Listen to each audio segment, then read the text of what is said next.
Oh, yeah, it's the sweet, sweet sounds of another episode of the Social Distance Drinking Club. This time, another not-so-halftime show. I'm slowly conceding to Mr. Adam Green. Eventually, it'll just be like the Before the Night Game show.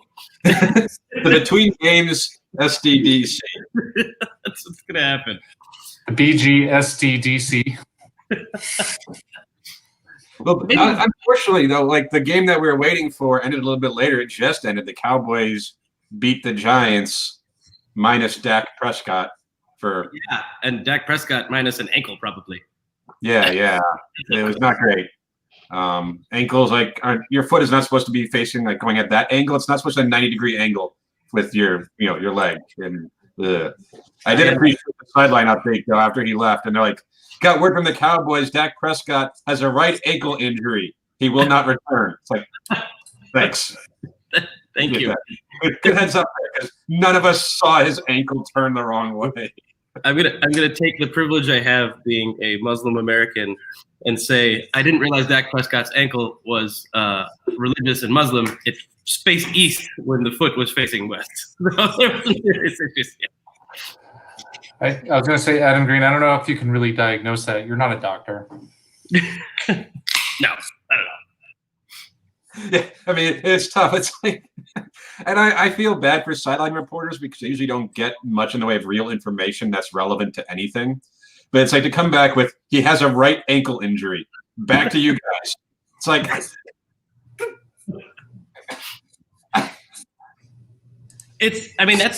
that's accurate reporting. It's fair and valid. No, that's true. It was accurate. But it's almost like hockey injuries where they say it's a lower body or upper body. You don't actually know what the issue is. But this was like, we all saw it. Anyone who watched the game saw it. Anyone who had Twitter saw it. Like, we knew. I think it would have been best if you replied with fake news. Just that's it. Fake I news. don't believe it. Well, thanks for news. It was above the ankle. Like, actually, he hurt his left foot. We don't know how, but it happened. Thanks for joining us, everybody. Obviously, we have watched a little bit of football today. I've had a very busy day of work. But tell us what you're drinking in the comments. I've got some Pliny for president that I think probably has fallen off at this point. I wanted to drink it fresh, but here it is. But it's rising in the polls, so that's good. Great. Yeah. Don't forget, vote Pliny. Adam, what do you got? I got one of my new rent houses, the Imperial. Ooh. They had a few IPAs come out, or a couple last week, and I decided to try this one. It's good. Nice. And Mr. Brett Berry. The last of my dreamy draws. Oh. Well, don't feel too bad. I have to drink some of these things because I just got like a freaking case from this week's releases. So Fair enough. Space. I haven't. They do that. They space things out. Like, okay, if everyone got everything, about 2 weeks from now, they're going to need more. And they just come out with like a triple release because of that. Because if they don't do that, it sure seems like they do over at Rent House. I don't know. I will say that I've somehow not filled my fridge with more Rent House beer. Somehow. Well, membership has its privileges. It does indeed. How'd you guys do fantasy-wise? I woke up this morning in a panic before work, looking at my fantasy team. I think I was, statistically speaking, the projected scores, I was supposed to lose by like 40 points. Thank God that didn't happen. So what, are you going to lose by 15 points, or what's the end game here? Right now, I'm projected to win by 97%. So that turned around quickly. But also, Jamison Crowder blew up. Kyler Murray. Listen, I'm going to eat calamari once a week at this point. If he keeps playing this way, and I eat calamari once a week, calamari and Kyler Murray, I'm figuring something out. There's a pattern. Calamari for Kyler Murray. I like that. Yeah, there's a pattern. Like, you know how some people wear their lucky jersey? I'm just going to eat my lucky squid. That's what I'm doing. These are doing okay. Like, I'm currently ahead in both of my leagues. Same situation as in last week. I ended up losing one of the games last week because I made one roster move for the first time all season. I screwed up my chances of winning that game. But yeah, both leagues I'm in, I'm still a projected favorite, after the last few games. But it's really close in one of them because I basically had no running backs this week. As Aaron Jones was on bye, Christian McCaffrey was hurt, Jerick McKinnon, who I had been relying on, who I played today anyway for the Niners, didn't do anything. But I did start Chase Edmonds. That's how badly my running back situation. Like I started Chase Edmonds, the Cardinals' backup running back today. So maybe he'll be okay against the Jets. He was excellent. That wasn't a bad decision. But it's tenuous because if I can squeak through this week, then I've done good. It's one of those type of weeks. I've got a lot of injuries on the bench. So Raheem Mostert, thank you. I needed my mustard today on my calamari. That's disgusting. That's that. That's the face I made as I said that. Yeah, I'm actually projected to win in my money league with by far my lowest score of my 3 leagues. I made the mistake of starting Joe Burrow over Jared Goff and not trusting Ruggs coming back from injury, but my receivers are decent. But on the plus side, when your kicker scores 14 points, it can cover up all manner of sins elsewhere. Is it weird though, you guys? This is week 5, I want to say, in the season, and more games are getting postponed, more games are getting moved around. It's COVID is starting to become a thing in the NFL. It's we went through a few weeks everybody's fine, it's doable, this is great, life is normal. Now it's oh, this game's getting moved, that game's getting moved, that one's going to Tuesday, that one's a Monday night game. Now it's oh no, it's happening. I mean, isn't this what we all knew this was going to head to? That's what I wanted to say. I put it in the description of the show when I posted it, but does anyone even know what week it is? I was looking and I'm I'm pretty sure the Bills play they don't. Wait a minute. Is that week 5 or week 6? What's going on? Well, so that's a week 5 game, but if I'm not mistaken, the Bills have to play the Chiefs on Thursday. So what? They get 36 hours to ice bath between football games? It kind of shows the flaw in the NFL system. They have a bye week, so they can sometimes move teams around and move games around in case they have to postpone stuff. But they can't do it a lot. Teams could have one game postponed probably because they have one bye week. And the Patriots had another positive test earlier in the week, but I think they're still going forward because they've done more tracing. Everybody seems to be okay. But it's just I did enjoy the first few weeks of football where it felt oh, normalcy. We're playing fantasy. We're watching the games. This is fun. It's how it used to be. And then you start seeing it's crap. I remember why this is strange because I gotta find the image of the press release from the NFL that shows the list of reschedules. I had to read it twice. It gave me a headache. Mind you, I've been staring at spreadsheets all day, but it was a little confusing. Yeah. All right, here it is, because I actually thought if I woke up in the morning and was moderately concerned about the NFL continuing to have a season, this wouldn't have made my anxiety any better. So there you go. From Adam Schefter this morning, or when he posted it. That's a lot of changes. All right, we knew the Broncos-Patriots game was going to change. The Bills Week 6 game becomes a week. I'm confused. See, that says Monday, October 19th, but that's not the case? I don't know anymore. Okay, so, as coronavirus kind of makes chaos, though, President Trump is going to sweep in and personally see to it that they play every game on schedule, and he's going to do the coin toss for every single one of them. Every single one. And he's not going to wear a mask because the doctor cleared him. Have you guys seen some of the stadiums, the Cowboys game? They had fans in the stands and everything, and I know the Chiefs have had some fans, and I don't know, I'm kind of I'm jealous because I like going to live sporting events. We all do, but I'm also that seems really irresponsible. And what if there's an outbreak? And I guess we'll find out, but I don't think it trace it back to the stadiums. Did you college football yesterday was nuts. Yeah. Did you watch the Notre Dame game? I was all right, everybody's at the game. Chris Beth, by the way, says he's drinking watermelon teenies, and I'm not mad about it. I'm not mad at all. That doesn't sound good. Watermelon delicious. I picture surprised. I picture Chris being the mountain of a man that he is, literally drinking that out of half of a giant watermelon. And it looks just like a normal cocktail. I just want actually like a tiny cocktail glass, actually a miniature one that looks even smaller because he's holding it. It's like the reverse Yusuf. The reverse Yusuf. Thank you. That's great. Like when I had the large spoon, right? The very large tiny spoon. Thank you. The large ice scoop, the large mug, the large, I mean, this is a massive chalice. It's just this chalice, huge. 7 foot tall Vikings use this. There you go. So listen, growler. I wouldn't put it past Chris Macbeth to actually be drinking watermelon teenies out of a 32-ounce growler. I think I've seen him do it at a football tailgate. I don't know if it was watermelon teenies or just straight rum, but I've seen him do it. Speaking of more football stuff, before I get to the topic of Pac-12 football, and are we going to see people in the stands? The Cardinals looking good. If they would have lost against the Jets today, I'm pretty sure there would have been a lot of shit talking on the internet. That's right. Pretty sure the Cardinals are 3-2 and haven't played one actually good game yet. Yeah. The first game, the Niners are like week 1. The Niners were still the Niners. Yeah, but I would still maintain that they didn't even play that well overall.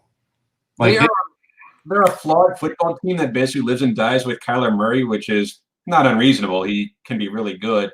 He was pretty damn good today, other than the interception, which was a batted ball. But also the Jets are really, really, really bad. Tammy, we were watching.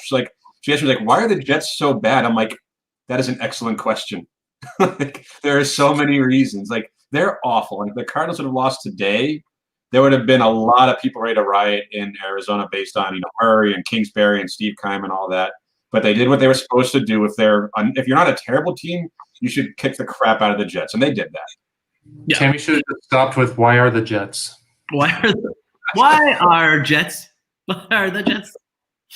It's fair though, right? One of the three big affected teams with this whole COVID situation. Is it Jets, Broncos, Patriots right now? Kind of heavily affected, and then obviously the Titans. Yeah. I'm sorry, did you say affected or infected?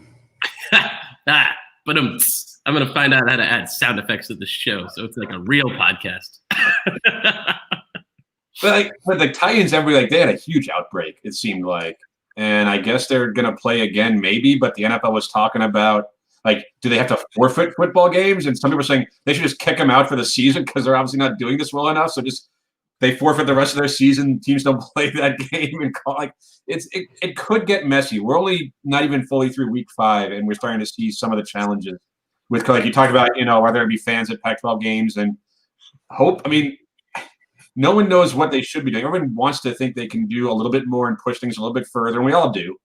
But there's kind of that pushback now of there's still a virus out there. It's still easily transmittable, and there's no vaccines yet, and when you congregate together, things can happen. It spreads. So it's everything. I think is fluid. It's not. I don't think that anyone from ASU or U of A, and I'm willing to put this on my own alma mater, understands how infections work or how things spread. ASU understands how infections work, just not COVID. If you say so, I think they figure it out after it happens. Just say it. But that's what it is. Do you see the Red River Shootout yesterday? It was Texas and Oklahoma. Hell of a football game. Mm-hmm. But there are fans in the stands, and it was packed. And obviously, they're college kids. They're, of course, the least likely to have serious complications from this thing. But they're together. They're not wearing their masks. They're being college kids, which I understand. College kids are going to be college kids. But watching it was kind of uncomfortable because it's just a reminder because it's I'm watching the game. Then they panic. It's oh no, that's not good. Back to the game. Well, that's cool.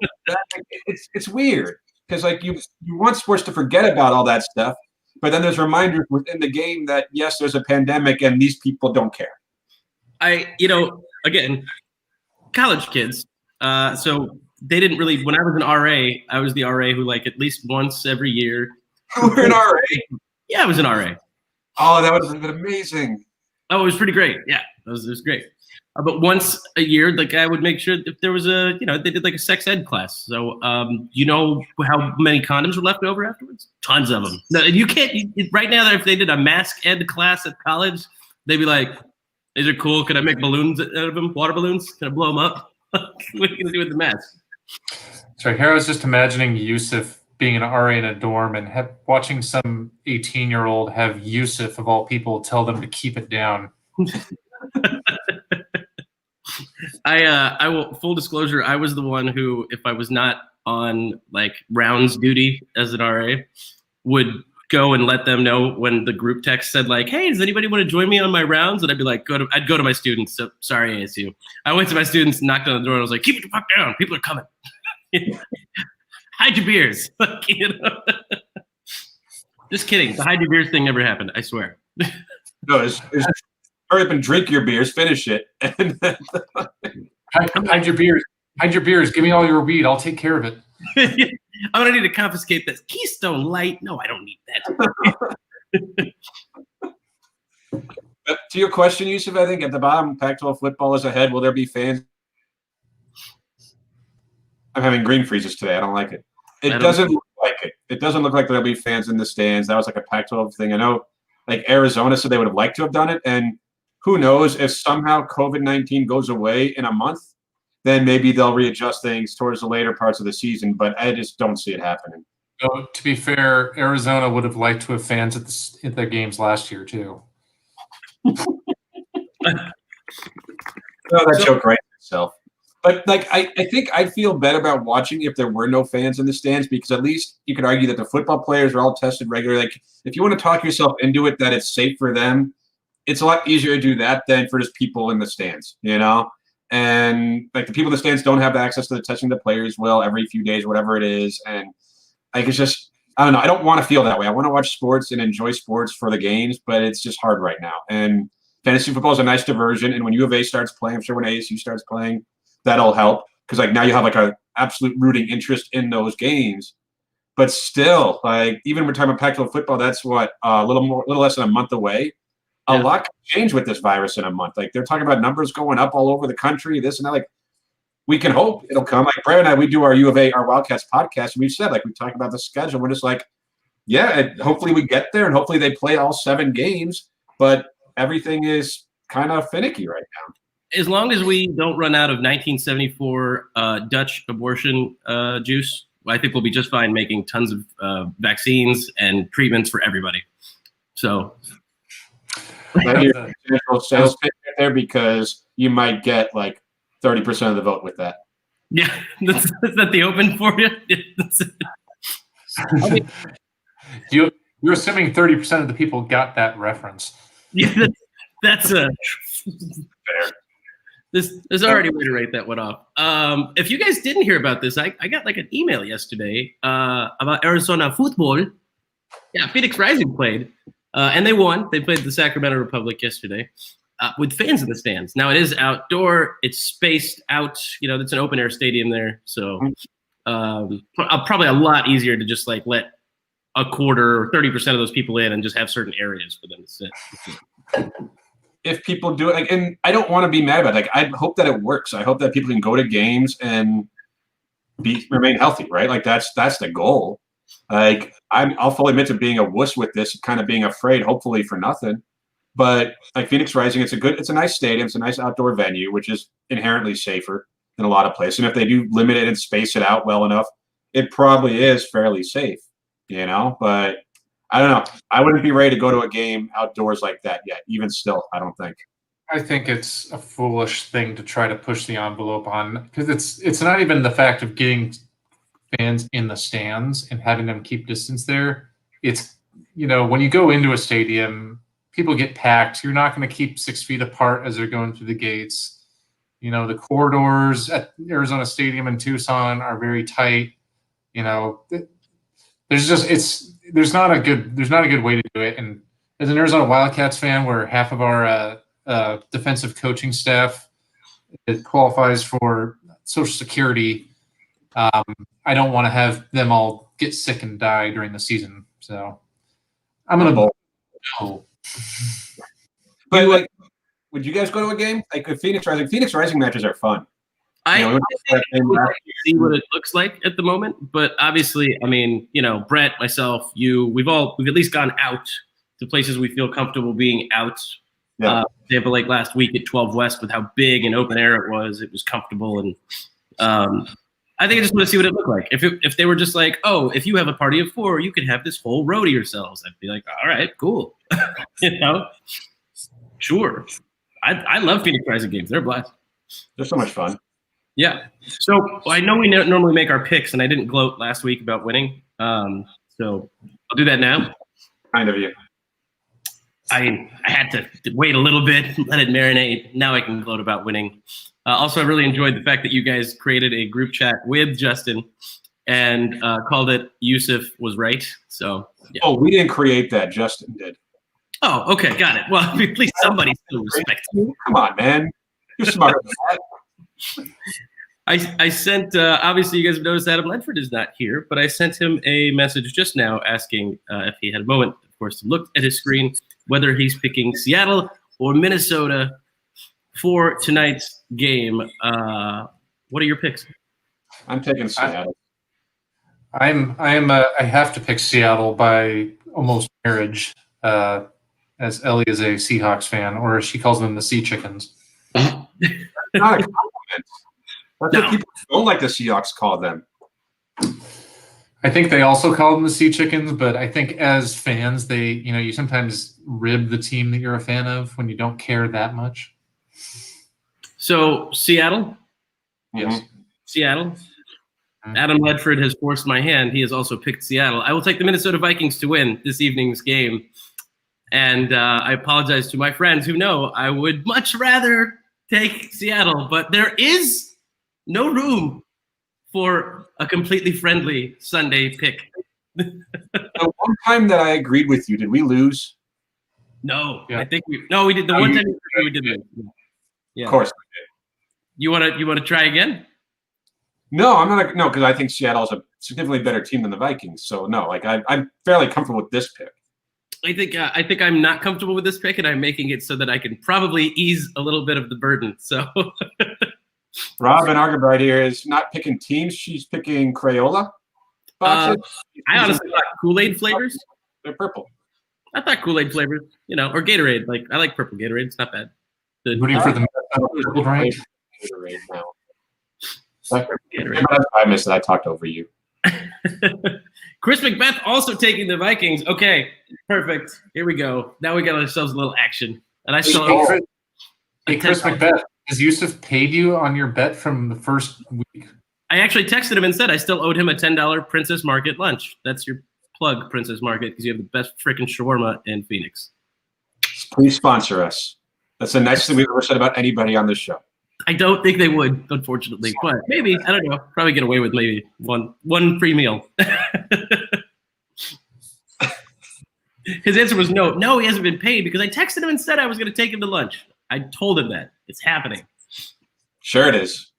Whatever, man. Don't give me a hard time, pal. Chris, prepare to hear when things settle down or sometimes holidays, I got to get things under control. I've been real busy. I'll hit you back on the first.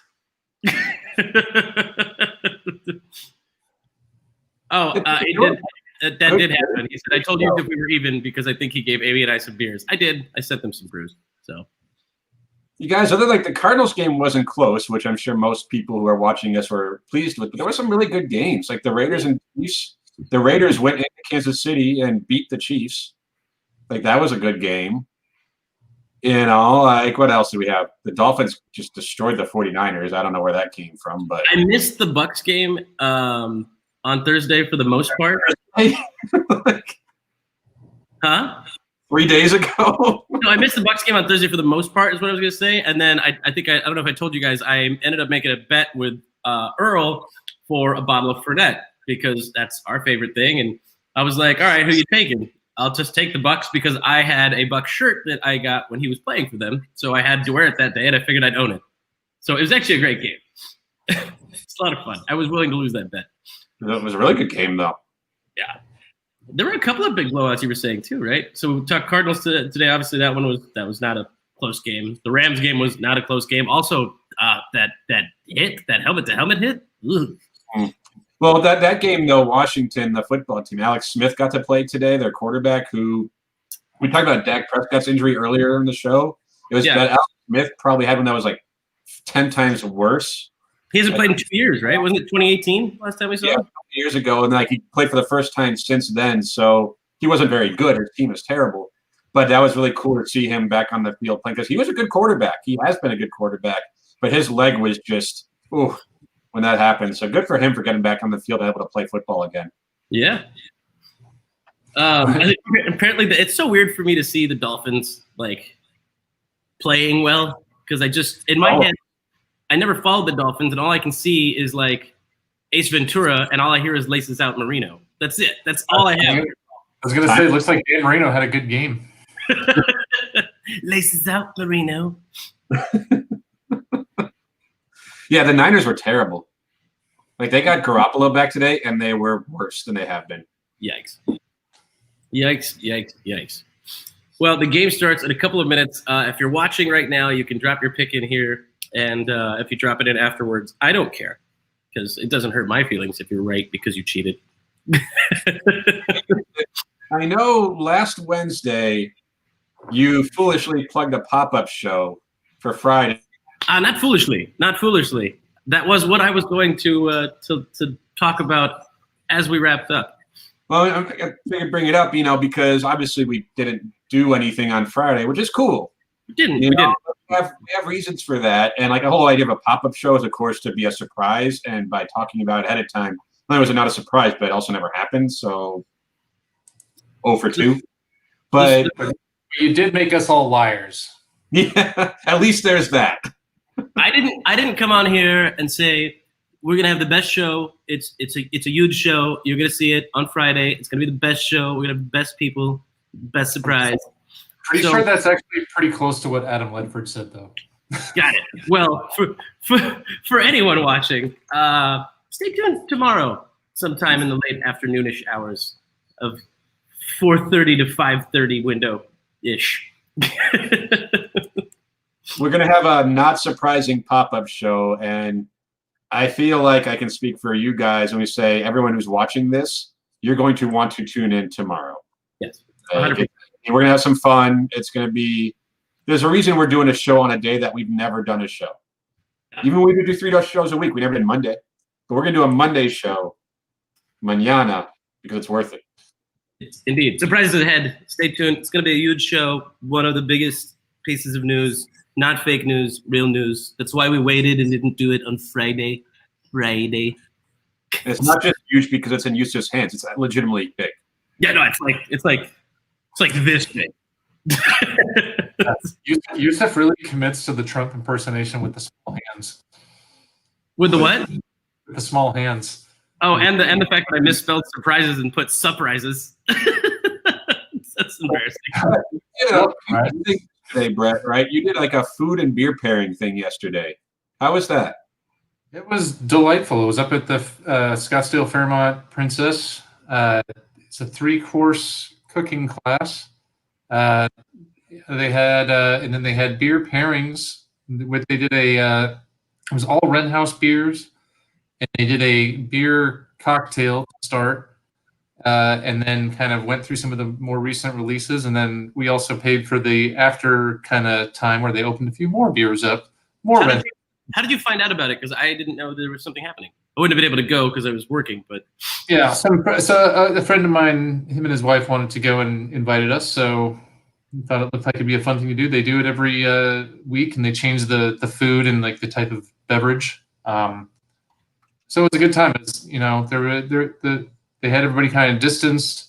We made the main course was a chicken schnitzel that was delicious, and all that breading helped soak up all the beer I was drinking while we were making it. Nice. Well, I'm trying to find it so I can at least put maybe something in the comments or in a banner for people to know where these things can be found. Something that is safe, fun, and cool to do. I'm just glad that Brett ended up going there on a Wren House day since he's never had any of their beers before. Like, so that must have been a very unique and enjoyable experience for him to have some beers. You want to know a funny story? When I was there, they were using like little airport plastic cups or airplane plastic cups, and then when they were doing the after thing, where there's only it was probably a third of the people that paid the extra $25 to do 5 more tastings. They pulled out glassware, and the guy running it had to go find it because he's like, they've packed it away because the restaurant is only doing to go, and he was literally like, he came up to me, he's like, it's fucking because of you, because you're a rent house member. And I'm like, we need to like set this up and have something resembling proper glassware. This is why we have privileged check aid, you. Well, Brett, we heard that you wore your social distance drinking club mask to the event, and the social distance drinking club was recognized. Yes. Indeed. Yes. Indeed. Tell us more, Brett. The guy running it was like, oh, you know about social distance drinking club? I'm like, I'm a goddamn host. It's like, so you know Yusuf? Do I know Yusuf? Did that make you better or worse? You're like, never mind that he didn't recognize you from actually being on the show, but he recognized the show and is like, Yusuf. I don't know. Well, to be fair, when I'm wearing a mask, it's probably harder to recognize me as well. Yeah. That's fair, but man, did he Yusuf you pretty quickly. It's okay. I welcomed you guys into my life a long time ago, and here you are. Did he just leave us? He self-distanced. It's okay. To be fair, Brett, you and I have bonded a lot. Hey, Adam. I don't want to interrupt. I didn't mean to intrude. I'm sorry if you guys are having a moment. I don't want to. It's a moment for everybody. I said you guys. You guys. It's an everybody thing. An everybody thing indeed. Scottsdale Princess /events. All right, cool. Hey, Scottsdale Princess, you're a Fairmont hotel, and if you want to hook us up with some media situations anytime, we do those things. So holla at your boy. Chris says he recognized you instantly. So the mask was clearly not hiding you. So it's just you. Was Chris at the thing? No, Chris recognized me at the chicken. Well, I got chicken from the bread. That's right. Robin Argabright says, people don't call me Yusuf, but people love my mask. I don't think they were calling him Yusuf. I think it was more like, do you know Yusuf? The more interesting thing would be if someone had that mask and they were like, who the fuck is Yusuf? Who's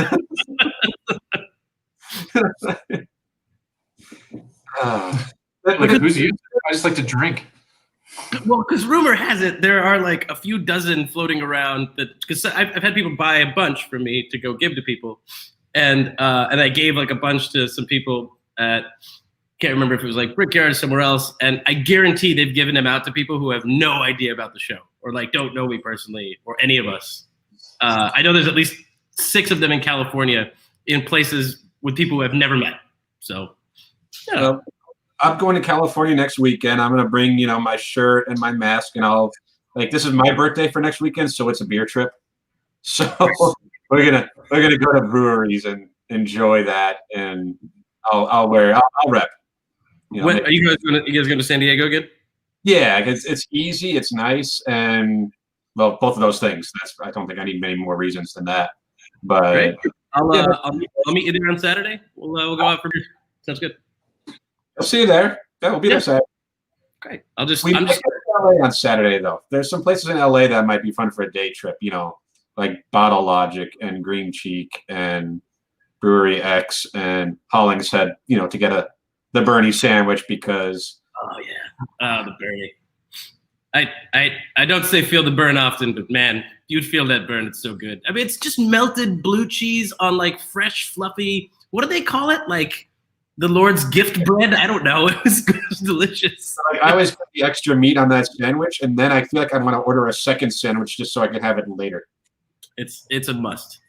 That place is fantastic. I'm assuming the game has kicked off, which means it is time for us to finish a beer, open another, and watch the game. May the best man win. The game did kick off, right? It has kicked off, yes. The Vikings are not winning yet, so I'm sorry. Is anyone winning yet? No, apparently Dalvin Cook just ran for 3 yards. Okay. Just, I mean, if I've got time to change my pick to make it huge, it's locked. It's in. I picked the Vikings. You guys have Seattle. Godspeed. I'm playing with house money at this point. That's our thing. That's for sure. I'm playing with house money, so I'm good. I'm all right. Yeah. Well, don't forget, guys. Surprises ahead tomorrow. Join us sometime in the late afternoonish between 4:30 and 5:30. Make sure you're following us on the social media, Facebook, Instagram. Like we're going to have like this whole pre-show post when you'll know what time we're doing it. It's going to be like you should be following us anyway, liking our page and all that. But if you're not, go ahead and do that. You'll get the alerts when we pop on tomorrow. And like again, it'll be worth it. Indeed. It's at Social Distance Drink Club on Instagram. Keep an eye on that for more information and the exciting surprises ahead. And also, don't forget to eat your lucky calamari for Kyler Murray. Just cause that's what we're doing now. A privilege check on its own because calamari is not exactly a thing that people just have in the cupboard, you know. What do you mean you don't have it? You just go to the Asian market. I live next to a Lily's. I go across the street. There's a bag of frozen calamari I could throw in the oven if I wanted to. Brett, do you have calamari in your fridge or freezer right now? Just squid? No, I don't either. No, I have 5 pounds of frozen pork belly left over from that pork belly smoking we did. I don't eat pork belly, so there you go. Oh no, we upset Weedy. Did we say we had Brett's beer names? God. Brett, give us some beer names. All I got was football is a great beer name, so there you go. All I got was football. Great beer name. Disappointed Weedy would be a pretty good beer name. Yeah. Lucky Calamari, also a great beer name, probably for like a kettle sour. I want beer names that are completely different than the style they're actually for. Sure. Like Lucky Calamari is like a triple IPA. I don't know. And then the actual picture can be the calamar from Star Wars. It's a trap. Perfect. Done. You lost me on that one. Admiral Akbar. The species is a calamar. I didn't know that. Didn't he say he was a big Star Wars fan? He's from the planet Mon Calamari. I know. Jeez. That was it. Dude, Did you guys think it was really cool when Rey said her name was Skywalker? Damn it. After I said that, you failed me, Yusuf. You were supposed to. Time to wrap this freaking show up. There's football to be watched. Thank you guys for joining us. Weedy will make it up to you on an episode next week. We're going to put together great beer names. We're going to play some beer name game.